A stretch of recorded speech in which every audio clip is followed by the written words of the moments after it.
আল্লাহ যদি হাসরের ময়দানে বলে, বান্দা এটা আমার দেওয়া জিহ্বা ছিল, কতজন রে ডাকলি বন্ধু।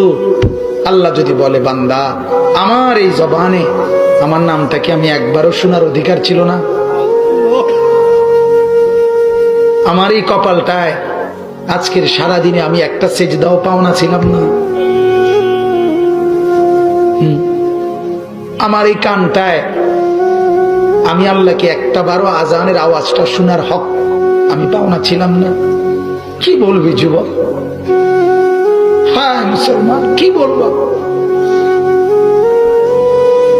বলো না বাপ, কি বলবো?